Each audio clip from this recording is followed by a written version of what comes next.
বিসমিল্লাহির রহমানির রহিম। ইফতারের আগে মাত্র 10 মিনিটে বদলে যেতে পারে আপনার তাকদীর। এই আমলগুলো আজ থেকেই শুরু করুন।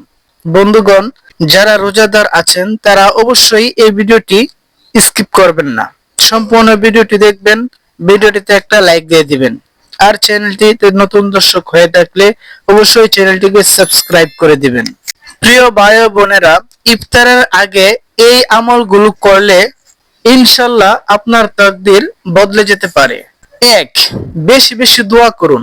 রাসূলুল্লাহ সাল্লাল্লাহু আলাইহি ওয়াসাল্লাম বলেছেন, রোজাদারের দোয়া ইফতারের সময় ফিরিয়ে দেওয়া হয় না। নিজের জন্য, পরিবার, রিজিক, হেদায়েত এবং ক্ষমা প্রার্থনা করুন। দোয়া: আল্লাহুম্মা ইন্নাকা আফুউন তুহিব্বুল আফওয়া ফাফু আননি। এই দোয়াটি আপনারা বেশি বেশি পড়ুন। 2. ইস্তেগফার পড়ুন। অধিক পরিমাণে বলুন আস্তাগফিরুল্লাহ, আস্তাগফিরুল্লাহ।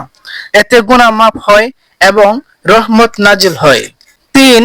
রাসূলুল্লাহ সাল্লাল্লাহু আলাইহি ওয়াসাল্লামের উপর বেশি বেশি দরুদ পাঠ করুন। সাল্লাল্লাহু আলাইহি ওয়াসাল্লাম এই দরুদটি বেশি বেশি পড়ুন।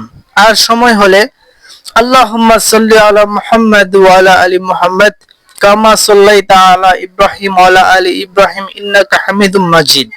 আল্লাহুম্মা বারিক আলা মুহাম্মাদ ওয়া আলা আলি মুহাম্মাদ কামা বারাকতা আলা ইব্রাহিম ওয়া আলা আলি ইব্রাহিম ইন্নাকা হামিদুম মাজিদ। এই দরুদটি বেশি বেশি পড়ুন। 4. কোরআন তেলাওয়াত করুন। পবিত্র মাসে কোরআন পড়ার সওয়াব বহুগুণ বৃদ্ধি করা হয়। আপনি পুরো কোরআন তেলাওয়াত না করতে পারলেও আপনি যদি কোরআনের ভেতরের যে কোনো সূরা পারেন, যেমন সূরা ফাতিহা, সূরা ইখলাস ইত্যাদি, সেই সূরাটি পাঠ করুন। 5. তাসবিহ তাহলিল পড়ুন, যেমন সুবহানাল্লাহ, আলহামদুলিল্লাহ, আল্লাহু আকবার, লা ইলাহা ইল্লাল্লাহ। 6. ইফতারের দোয়া পড়ে রোজা ভাঙুন। হাদিস অনুযায়ী দোয়া: জাহাবাত জামাউ ওয়াবতাল্লাতিল উরুকু ওয়াস সাবাতাল আজরু ইনশাআল্লাহ। এই দোয়া পড়ে রোজা ভাঙুন।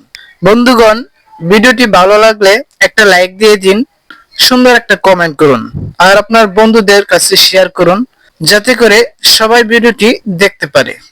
ইসলামিক জ্ঞান ভিত্তিক ভিডিও পেতে চ্যানেলটি সাবস্ক্রাইব করতে কিন্তু ভুলবেন না। ধন্যবাদ। আসসালামু আলাইকুম।